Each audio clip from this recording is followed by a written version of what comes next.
Hello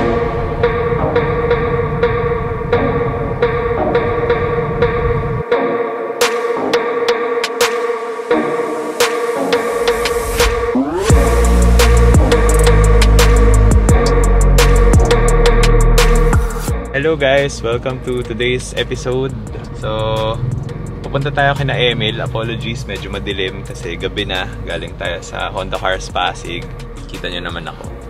May mga pipikapin tayong items from Japan. So, mga ano to, mga pinabili ko kay Emil kasi galing siyang Tokyo ulit.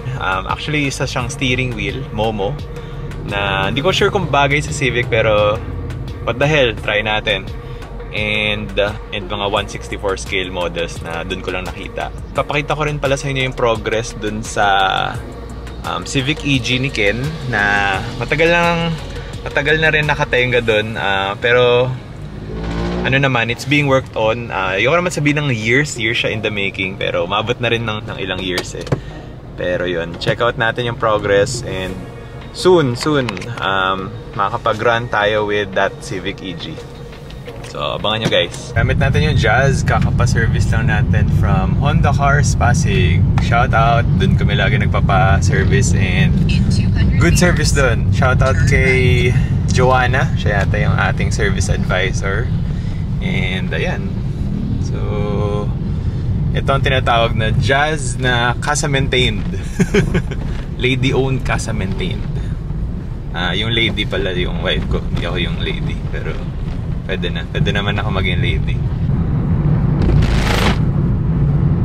Hindi ko gets talaga yung matagtag na painted white lines na yan. Ano bang purpose nun? Pa-comment naman dyan. Pampagising daw yun eh. Pag inaantok ka. Pero hindi pa naman ako nagda-drive doon ng tulog. Never pa siya gumana sa akin.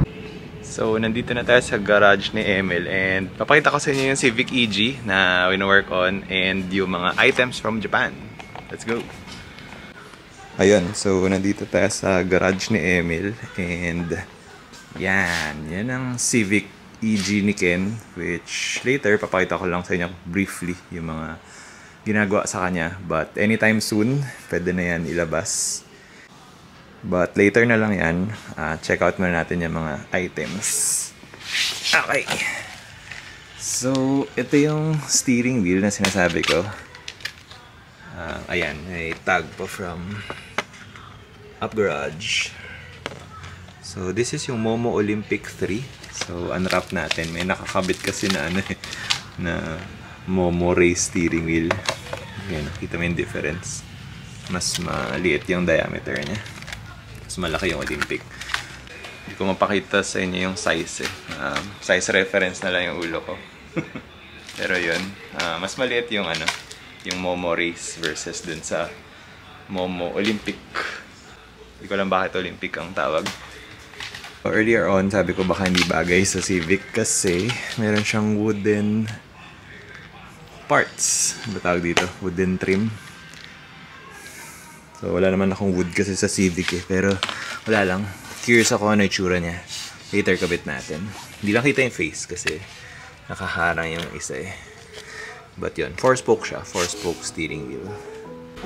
Ito guys, yung Civic EG na walang battery. Testing kasi namin sana yung sound system. And ayun, yun yung mga dapat itetest natin. Si Cariocera. Pero yun, walang battery. Discarga siya mag-isa. Ayun, so ito siya from the outside. Ang ganda ng pagka-yellow niya. Ito, crucial tong electric fan kasi mainit mag-work eh. So yan.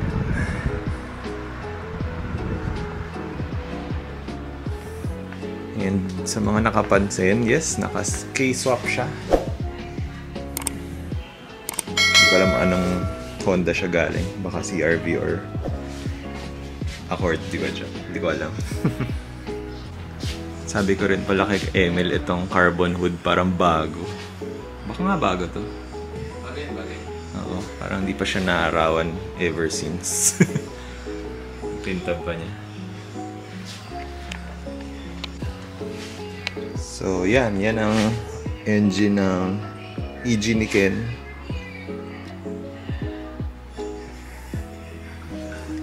mukha lang siyang ganyan pero malapit na yan. More on putting back na lang yung mga parts. If you look down here, makikita nyo yung kanyang intake is located sa harap ng front left tire. So, ayan siya. Nilagyan ng cover eh. But before, meron siyang hole dito sa taas. So, gumawa si Emil ng parang plate dito to cover yung tubig na nahuhulog kasi dati butas yan eh. So, papasok lang siya dun. Mababasa yung intake mo. So, kakaiba siya. So, yun nga. Na-mention ko nga na pag nagawa to, ano tayo? Bulalo sa Tagaytay. Ken, Tagaytay Bulalo tayo. Ako na bahala sa mga AAP towing natin. Ito yung battery. Na-charge namin gamit tong RC drifting days namin at battery charger. Pero pwede rin siya pang car battery. Ayan. Shout out GS Spectra. Naubos siya mag-isa. So, about the steering wheel, actually wala ako masyado alam about the Momo Olympic 3. Pero meron kaming friend, si Sam yan. Si Sam kasi naka-Honda Accord. Yan yung kanyang steering wheel. So, hindi ko lang kasi ma-let go. Yung ganda ng price eh. 13,900 yen lang. Diba? Hindi kong hindi bagay. Benta natin. So, out of curiosity, gusto ko kasi basahin yung price tag na to eh. So, inopen natin si Google Translate and check natin yung translation. So, it says here na medium product number, main unit horn button only. There is some rubbing and there are other small scratches. Signs of use and scratches. Yun yung maganda dun sa Up Garage kasi may description din. So, makakatulong na, kunyari, may tamad ka mag-inspect. At least makikita man na dito yung issue agad-agad. Sana may Up Garage sa Philippines. Okay, so unwrap natin, guys.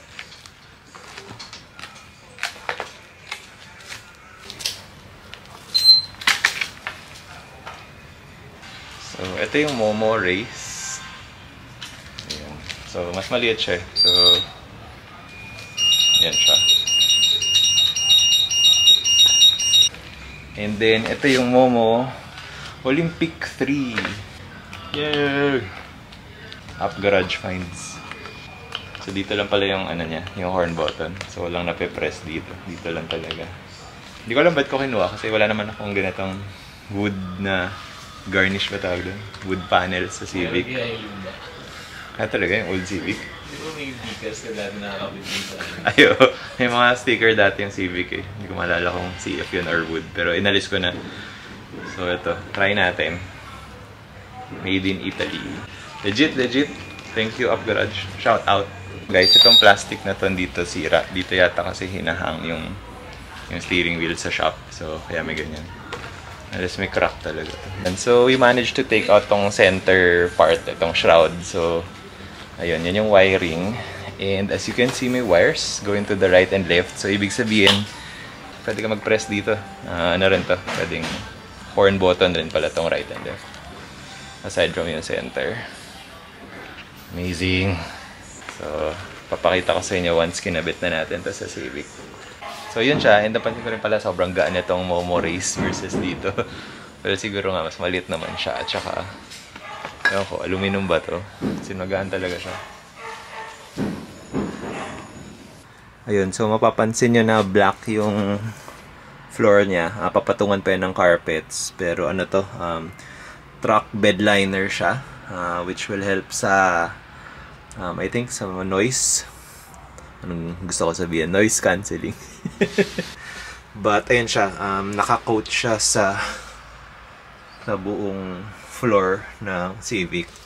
And, ano ba ginagawa nito? So, naka-add to sa protection against rust and nakaka-improve din sa ating NVH, aka noise, vibration, and harshness. And also, aesthetic siya. Ayan, ganda. Ito yung testing sana natin tong carrosseria. Wala tayong battery. Ayun. And yan, ito yung kanyang dashboard na black. I think painted to. And yun. So next time siguro bibigyan ko kayo ng proper rundown ng lahat ng ginawa dito. But ito, may mga 3M acoustics na nilagay dito to improve yung sound deadening. Ayan. So pakita ko lang sa inyo yung view from the back. Ayun, you can see yung rear tire with the black lining, yung truck bed lining. Ganda. Donut ba to? Hindi. Donut. Ah, donut pala to. So, yun. Bagong yellow zinc plumate na ano. Oo. Sa center. Yung center, ano niya, parang holder. Bagong yellow zinc chromate din. Grabe, nakakaingit yung car mo, Ken. Bago yung ano niyan, yung rear tire na yan. Produced 2020, I think. Ah, talaga? Tong tire? 2022, sorry. 2022. What? Parang di meron pa po yung mga bago rin. Pero sa surplusan. Surplusan. Pero not bad ah. Yung akin yata 1993. De joke lang. Ganda, ganda. Okay, so ito na. Na-charge na natin ang ating GS Spectra battery. May power kaya. Let's see.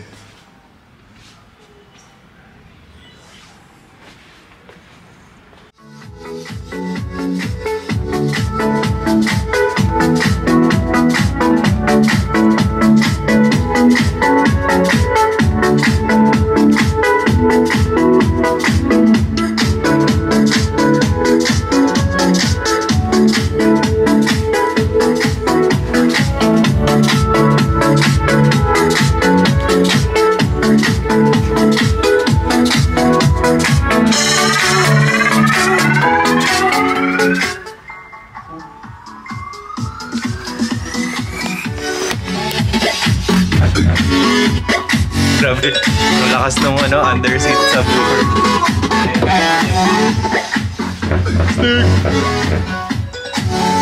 And I think nakita nyo itong mga nakalagay dito sa side ng door. It's to add lang din sa sound deadening din. So, di ba ang ganda ng sound kanina? Di ko alam kung narinig nyo guys through the camera. But yun, para hindi tunog lata din kasi puro metal panels all around. So, yun yung mga ginagawa niya, mga items na yan. Ito yung isa sa mga pinabili ko kay Emil sa Autobox.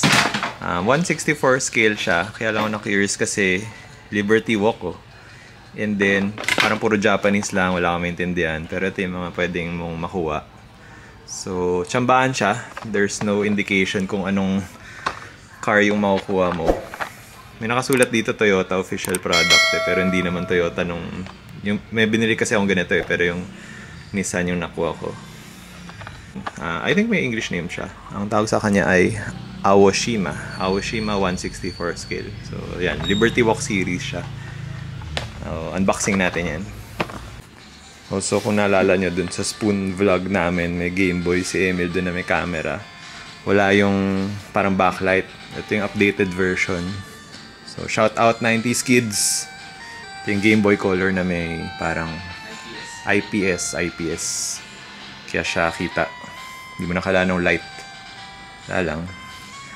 Game Boy information. So, yun lang today guys. Ano lang siya, another pa-teaser namin sa Civic EG ni Ken. So, once magawa siya, we estimate in a few days time, yun, gagawa namin ng full ano siya, video or yung documentation of how it went. Tsaka yung finished product niya. Tsaka si Ken kailangan ka pumunta dito sa interviewin ka namin.